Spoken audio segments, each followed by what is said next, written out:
queridos amigos, sejam muito bem-vindos. É com muita alegria e com muita satisfação que eu venho aqui mais uma vez conversar um pouco sobre a nossa doutrina espírita. Então vamos começar, como sempre, rogando a proteção do Mestre Jesus, que ilumine nossos pensamentos, que ilumine as nossas palavras, para que possamos compreender bem a sua mensagem, para que com o auxílio e com a misericórdia dos benfeitores espirituais, que nós possamos ser tocados por essa luz e que possamos internalizar e dividir os conhecimentos que nos são repassados com tanto amor e com tanto carinho pelos nossos benfeitores. Nós estamos passando atualmente um momento muito desafiador. E esse momento, ele é desafiador do ponto de vista global, certo? Significa o seguinte, que nós estamos tendo muitas situações hoje no mundo que fazem com que as nossas emoções, os nossos sentimentos, os nossos nervos fiquem à flor da pele, Por causa disso, eu resolvi trazer para nós aqui, nossa discussão, um tema que eu tenho achado muito necessário, sim, e sinceramente, quando eu me pegava em situações desafiadoras, eu me sentia muito incapaz, certo? Incapaz mesmo de lidar com elas, incapaz mesmo de manter, a minha tranquilidade, a minha serenidade. Então eu senti que estava me faltando algo. Bom, quando está faltando algo para a gente, nós buscamos o conselho dos nossos benfeitores e eu encontrei algumas palavras muito interessantes sobre tolerância. E tolerância assim, não é um dos assuntos mais fáceis da gente discutir. Primeiro porque dá a impressão que falta alguma coisa para a gente. A tolerância ela tem um certo paradoxo. Porque se nós tolerarmos tudo, certo? Se nós tolerarmos tudo, daqui a pouco toda a nossa construção, toda aquela construção que permite que nós vivamos, a nossa sociedade, ela acaba sendo perturbada. Porém, é inegável que a tolerância é uma virtude. Então, delimitar onde que está essa linha, esse limite, é uma coisa não muito fácil de fazer.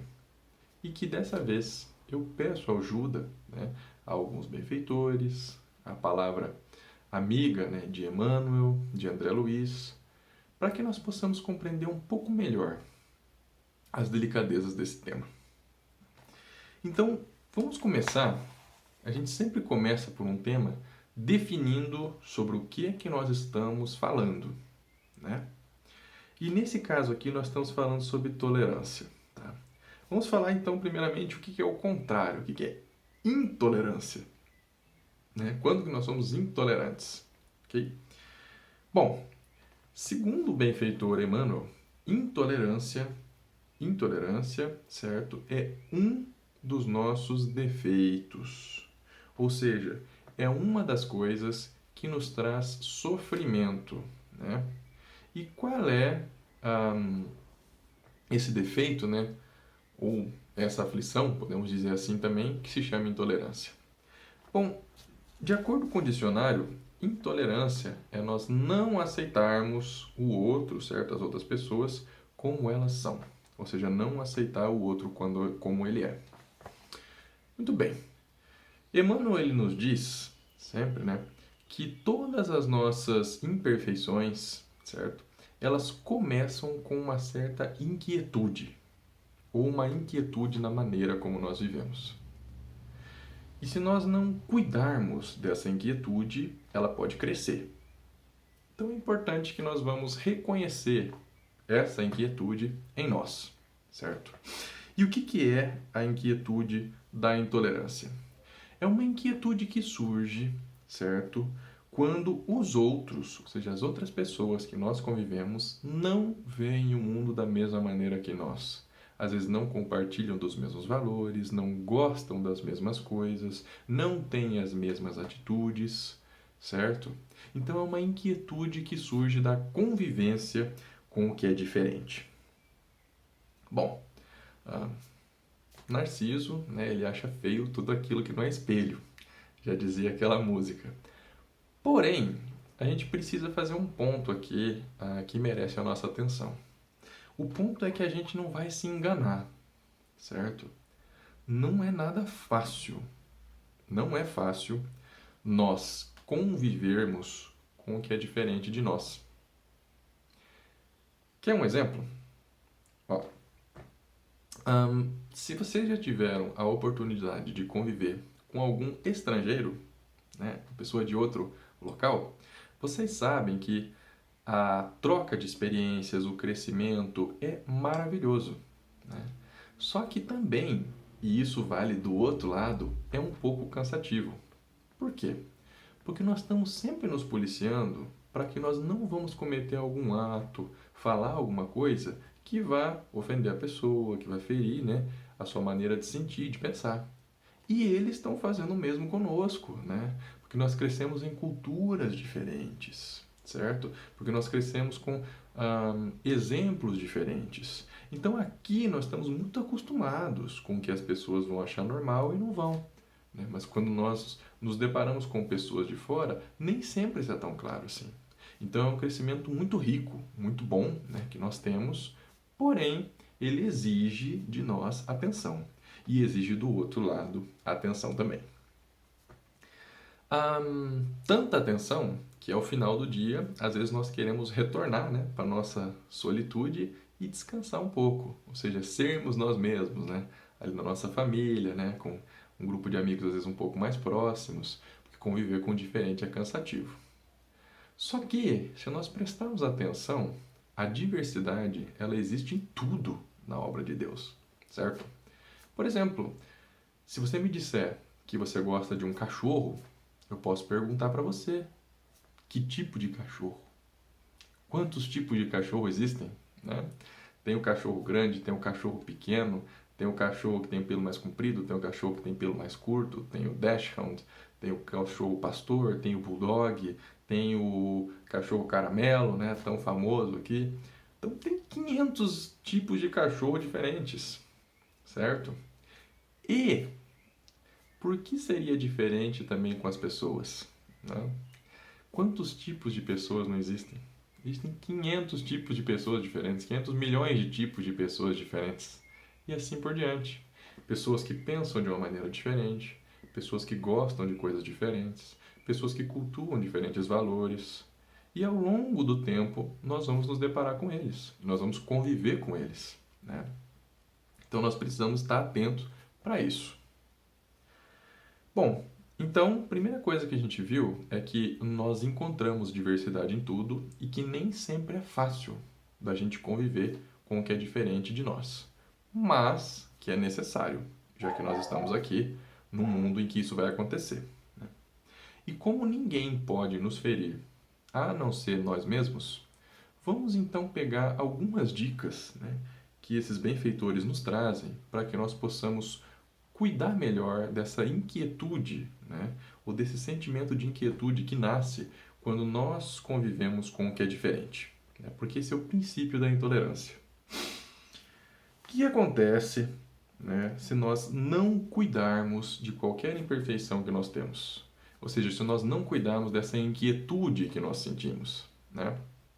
Bom, nós sabemos que existem vários tipos de imperfeições, né? Tem um capítulo, inclusive, né, de Emmanuel, que ele fala sobre cada uma delas, né, sobre como que nós devemos prestar atenção. Ele fala, né, por exemplo, que a gente precisa tomar muito cuidado, por exemplo, com essa inquietude, né, que nasce da nossa preguiça, senão nós podemos ficar paralisados. A gente precisa tomar muito cuidado, né, com a inquietude que nasce, por exemplo, quando nós temos pensamentos mais agressivos, né? E a gente precisa tomar cuidado também com essa inquietude que nasce dessa nossa intolerância. Senão ela cresce, ou seja, se a gente não presta atenção, né, no que está acontecendo, ela cresce e ela vira uma tempestade emotiva, né? nas palavras de Emmanuel. Quando ela vira uma tempestade emotiva, aí ela já não é mais somente, né, uma aflição ali de intolerância. Aí ela virou fanatismo. Então, quando a gente fala de fanatismo, a primeira coisa que vem na cabeça é: ah, mas eu nunca cometi nenhum crime por causa disso, né? Nunca matei ninguém, nunca explodi nada, né? Esse é o ápice, né? O ápice do fanatismo, certo? Que por definição, né, o que seria fanatismo? Fanatismo ele é um apego, né, irracional, certo? Um apego irracional, um fervor excessivo, né, persistente a qualquer coisa ou qualquer tema, certo? Então nós temos uma incapacidade de pensar, por exemplo, no conjunto e nos apegamos de maneira irracional àquela nossa ideia. Aí nós exercitamos, né, fanatismo, certo? Então, toda vez que nós estivermos sentindo esse sentimento de intolerância, esse sentimento que é difícil de conviver com o próximo, né? Por mais que essa diversidade esteja presente em tudo, né? Na obra de Deus, esteja presente em cada coisa que Deus criou, ok? Toda vez que nós nos percebermos tendo esse tipo de atitude, vamos procurar um fanatismo em nós, né? Fanatismo é quando as coisas têm que ser de alguma maneira, eu nem sei exatamente por quê, não tenho certeza se aquilo está certo, mas como eu faço daquele jeito, né? Então deveria ser daquela maneira ali. Ok? Então, ok. Então o que nós falamos aqui? Falamos o que é intolerância, né? E nós falamos também, certo? Que se nós não cuidarmos desse nosso sentimento de intolerância, ele vira uma tempestade. E como ele surge ali toda hora, né?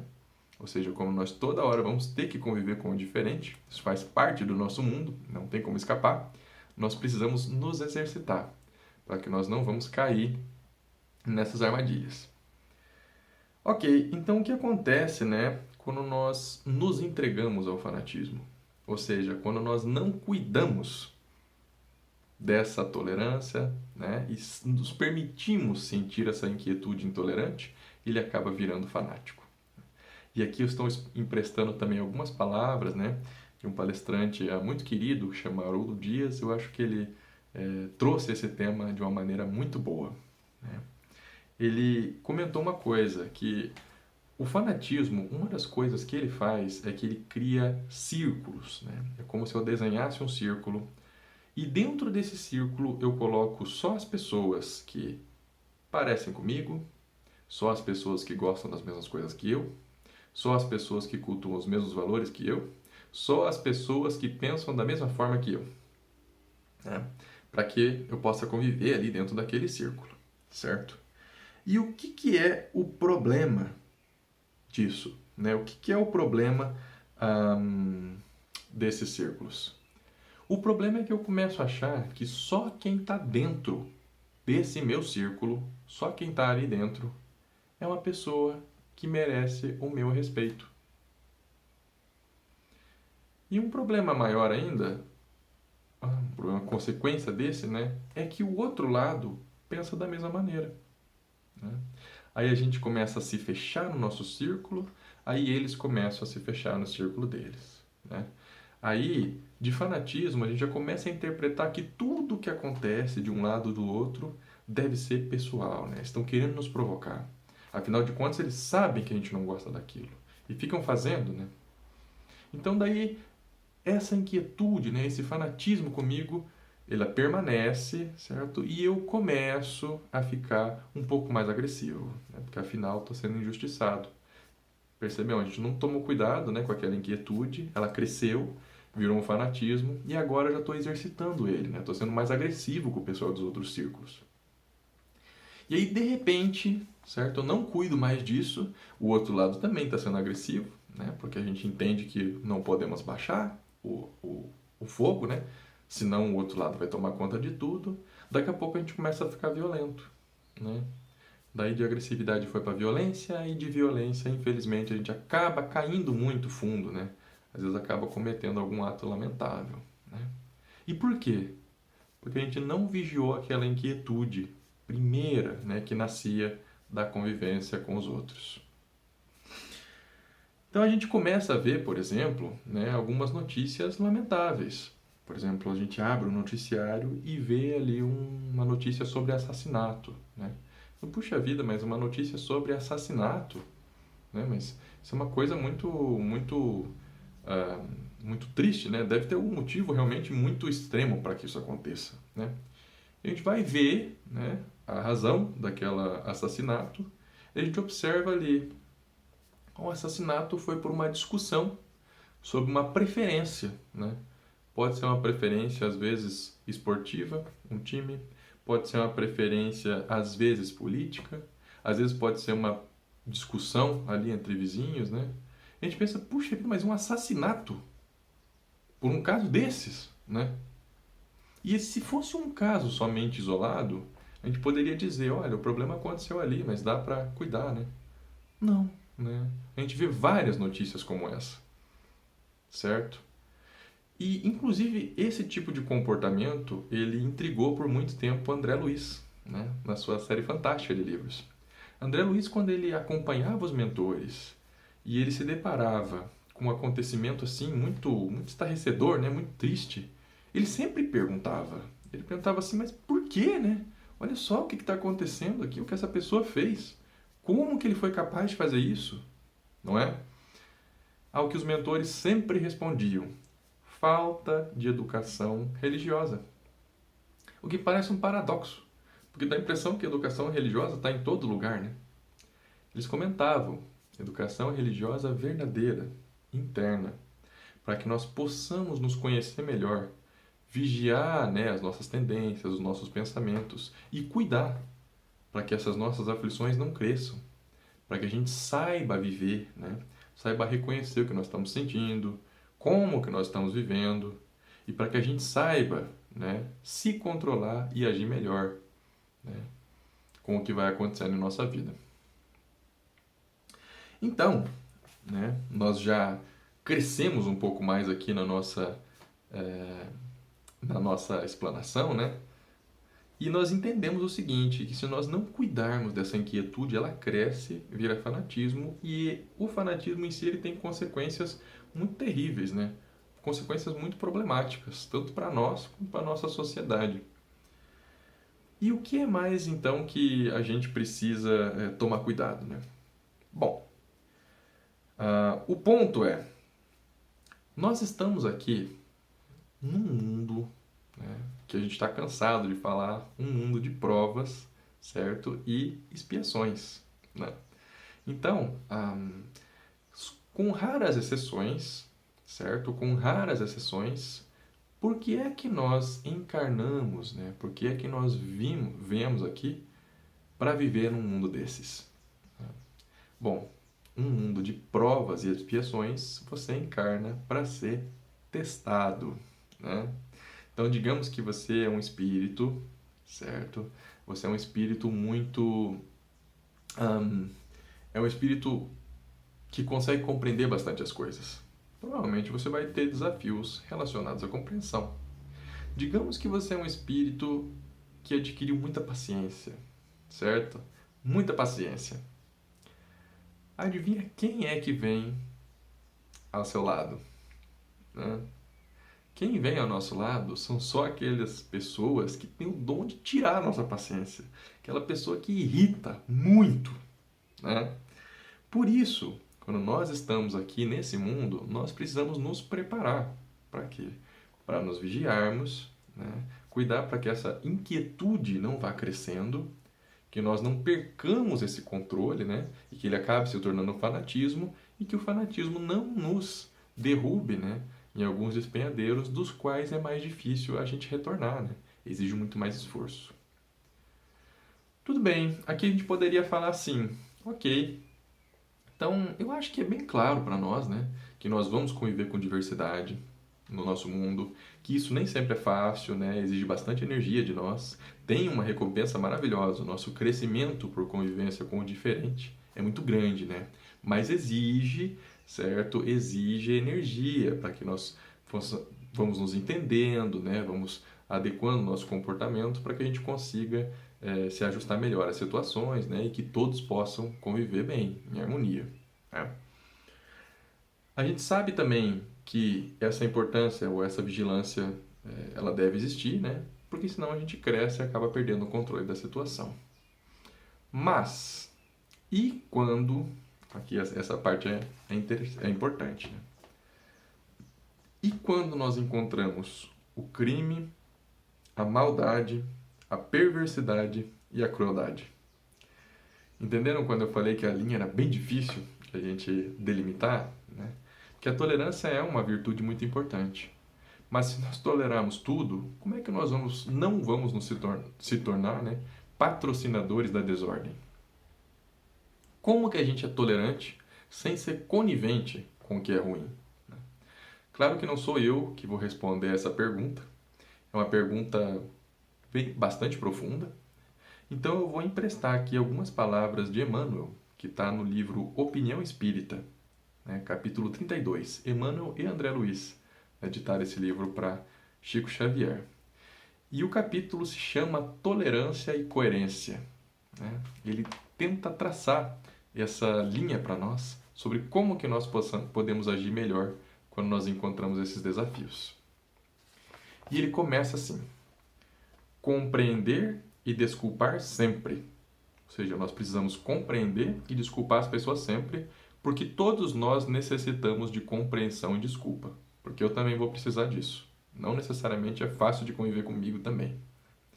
Nas horas do desacerto, mas observar a coerência, para que os diques da tolerância não se esbarrondem, corroídos pela displicência sistemática. Ele está comentando aqui, né? Perdoar, né? Desculpar e compreender sempre, mas observar sempre a coerência, né? Por quê? Porque ele está comparando, né, a tolerância como se fosse um dique, né? Segurando a água do outro lado. Toda hora que nós deixamos algo passar, passa um pouco de água. Se você deixa passar tudo, estoura o dique, estoura tudo e destrói o que está construído do outro lado, né? Então, para que os diques da tolerância não se esbarrondem, corroídos pela displicência sistemática, patrocinando a desordem. Então, o que Emmanuel fez aqui, né? Ele começou, certo, dizendo que a tolerância é uma virtude. E aqui é bom deixar claro que, por tolerante, nós podemos descrever alguém que é disciplinado, né? A pessoa tem disciplina para conseguir conviver, ele é respeitoso, ou seja, ele respeita a outra pessoa, né? Respeita o outro, ele age de acordo com as leis divinas, né? Que nós tanto estudamos na nossa doutrina, e ele promove o bem, certo? Isso é uma pessoa tolerante. Só que o detalhe é que o tolerante ele é uma pessoa boa, ele não é bonzinho, né? E qual que é a diferença então dos dois? A diferença é que o bom é a pessoa coerente, certo? Ele continua sempre agindo de acordo com a lei. E ele tem critério. O bonzinho, ele age na emoção. Por mais que ele tente proteger alguém, a pessoa cometeu um erro ali, né? Um aluno chega e vai fazer uma prova, né? E infelizmente o aluno não passa na prova. Ele pensa, não, mas eu gosto desse aluno, né? Deixa ele passar. Isso, deixa ele passar. Daí no outro ano ele já não sabe um pouco mais, né? Ficou mais difícil porque ele não teve aquela experiência. Aí a pessoa gosta dele ainda, deixa ele passar de novo. Aí no outro ano ele se perde um pouco mais, que não era para ele ter passado. Aí ele perde o interesse por aquilo, né? Aí ele acha que ele não consegue. Aí é mais difícil recuperar a pessoa. Então, se for uma pessoa boa, o que ele faz? Ele entende, olha, eu entendo que você não passou aqui nessa prova, você está passando talvez por momentos difíceis. Fazer o seguinte, eu ajudo você, né? Vamos estudar junto, vamos fazer as coisas. Você faz uma nova prova, né? E daí você pode passar. Você entendeu o critério? Uma coisa é você ser tolerante, outra coisa é você ser conivente com algo que está errado, né? Porque a justiça divina ela tem mecanismos de bondade, né? Não tem privilégios. Então aqui, né, nós precisamos olhar atentamente alguns pontos, né, de Jesus, certo? Para que nós possamos pegar o seu exemplo. Ele está dizendo aqui, disse Jesus, amai os vossos inimigos, né, que é o supremo da tolerância. Não é uma coisa fácil de fazer. E o Senhor ensinou-nos a amá-los realmente, através dos seus próprios exemplos de humildade sem servilismo e lealdade sem arrogância. Jesus era humilde, sem ser servil. Era leal, né? Leal a Deus, sem ser arrogante. Ó, ele sabia que Judas, o discípulo incauto, bandeava-se pouco a pouco para a esfera dos adversários que lhe combatiam a mensagem renovadora. Ou seja, ele sabia que Judas estava tendo, né, aquelas intenções. A pretexto de amar os inimigos, ser-lhe-ia lícito afastá-lo da pequena comunidade.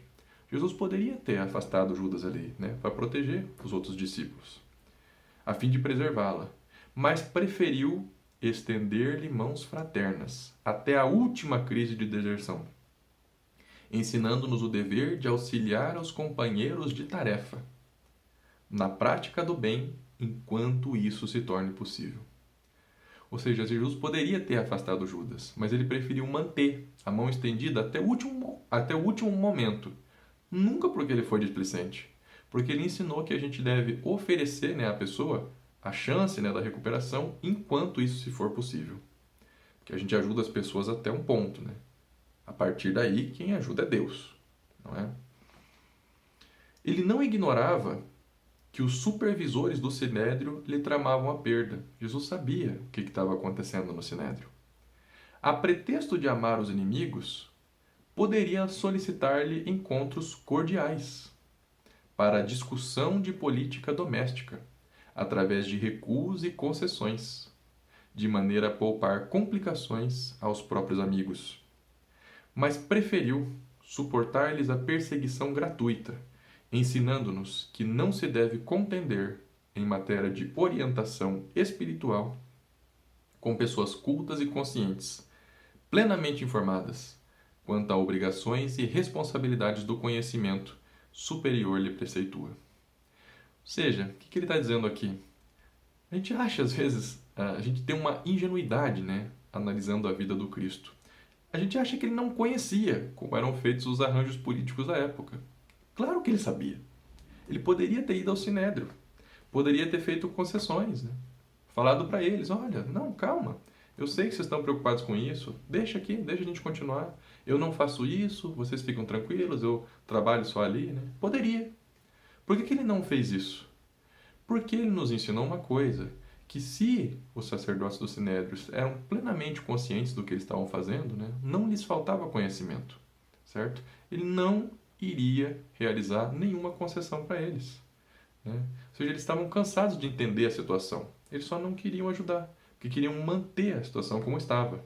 Nesse sentido, Jesus não fez nenhuma concessão, né? Nesse sentido, ele manteve o seu ensinamento, a sua proposta até o fim. Bancou a sua verdade, né? Ele sabia, por exemplo, que Pilatos era o arquétipo do juiz dúbio, né? Agia inconsiderado, de maneira covarde. Ele poderia, né, ter recorrido a uma instância mais elevada, mas ele preferiu não fazer isso, mostrando que ele não tinha evasiva. Ou seja, ele ia manter o ensinamento dele até o fim, né? Percebia no sacrifício supremo que aquela multidão ali estava desvairada, ou seja, estava animalizada. Ele poderia ter conversado com a multidão, né, e dito, olha, você aí, né, que está gritando, eu cuidei do seu irmão, você lembra? Ele poderia ter acalmado essa multidão. Por que ele não fez isso, né? Ele não fez isso porque ele não queria premiar com leviandade aquela atitude daquela multidão. Ou seja, não estou de acordo com isso e eu não vou negociar com essa atitude de vocês. A verdade é essa, eu vim dizer aqui e é dessa maneira que ela está dita, né? Então Jesus, ele entendeu a todos, ele beneficiou a todos, ele socorreu a todos e ele esclareceu a todos, demonstrando que a caridade, expressando amor puro, é semelhante ao sol, que abraça a todos, mas ele nunca transigiu com o mal. Então é dessa maneira que ele nos ensina como ser tolerantes. O tolerante, voltando à pessoa disciplinada, respeitosa, que age de acordo com a lei divina e que promove o bem, mas ele nunca é conivente com o mal, certo? Foi isso que ele nunca fez. Ele nunca aceitou, nunca compactuou com o que estava errado. O que ele fazia, o que a gente às vezes ainda não entende, é que a pessoa que está imersa no mal, ele é um doente. E o mal é como se fosse o vírus, né? É o pior doente que tem. Então o que ele fazia? Ele não atacava o doente em si, ele não queria a morte do doente, né? O que ele queria era atacar o vírus. Até porque nós sabemos que se o doente morrer, o vírus não para de existir. Assim como se a pessoa que não vai morrer, né, vai só desencarnar, o mal não vai parar de existir. Então ele fazia de tudo para atacar aquele vírus, né? E ele era muito responsável nisso, que as pessoas chegavam até ele, né, comentavam as coisas que tinham feito, e ele nunca dava uma brecha sequer, né? Tem o famoso caso da mulher adúltera. Quando ela ia ser apedrejada, o que ele faz? Ele diz o seguinte: olha, não, se você tiver sem pecado, né, atira aí a primeira pedra. Ou seja, ele diz o seguinte: não quero apedrejar você. Só que ele não dá risada, ele não fala parabéns, né, para ela. Ela fica meio sem acreditar ali no que tinha acontecido, né? Ele pergunta: aonde que estão os teus acusadores? Né? E ela acaba dizendo: foram embora, né, numa ingenuidade. Os nossos acusadores sempre estão aqui dentro, né, na nossa consciência. Então ele olha e fala para ela: olha, vai e não peques mais. Ele não foi coerente, ele não foi conivente com aquilo. Do mesmo jeito, quando a multidão estava ali desvairada, né, quando ele estava sendo crucificado, ele diz: perdoa-lhes, Pai, porque eles não sabem o que fazem. Jesus sabia que a gente não deve invocar a misericórdia divina sem um motivo justo. E ele fez isso porque aquela multidão ali que ele estava ensinando acabou se recrudescendo, né? Um ato de barbárie. Então ele sabia que ele não adiantava falar muita coisa. Quem sabe, né? O que ele tenha pedido a Deus foi o seguinte: olha, Pai, eu sei que eles estão agindo assim, mas me dá mais um tempo, né, para que eu possa recuperá-los. Me dá mais aí uns 2000 anos. Né? E ele tem recuperado vários, né, várias pessoas, um por um. Como? Nunca sendo conivente com o vírus. Né? Ele tem sido um excelente médico. Ou seja, o doente chega e diz o seguinte: olha, o negócio é o seguinte, a partir daqui, isso que você está fazendo não dá mais. A pessoa pensa: nossa, mas você está muito pesado, né? Fala alguma coisa melhor. Infelizmente, é o que eu tenho para te falar. Estou do seu lado, né? Estou com você, eu quero que você se recupere. Mas esse tipo de atitude, não. Ele nunca foi conivente com o que era errado. É assim que ele nos ensinou que funcionava a tolerância. Então isso quer dizer o seguinte, que fora da caridade não existe tolerância, né? E não existe tolerância sem coerência. Nós precisamos das duas coisas acontecendo juntas, certo? Então vamos praticar, né, essa nossa tolerância, tomando cuidado para que nós não sejamos levados pela nossa intolerância e pelo fanatismo, mas lembrando sempre da coerência para manter, né, a segurança do que nós construímos e para que isso possa fazer, né, com que nós consigamos construir uma sociedade, construir uma pessoa cada vez melhor. E lembrando, né, que a nossa recuperação, depois quando a gente erra, ela sempre vem com muito trabalho, né? Lembramos do exemplo de Maria Madalena, lembramos do exemplo de Paulo, né? Todos eles se recuperaram, mas nunca com privilégio, sempre com trabalho. Porque Deus, ele é bom, né? A gente falou, ele é justo, certo? Pessoal, essa era a explanação que nós tínhamos para hoje. Eu agradeço aí a atenção de todos e que Jesus abençoe a todos nós.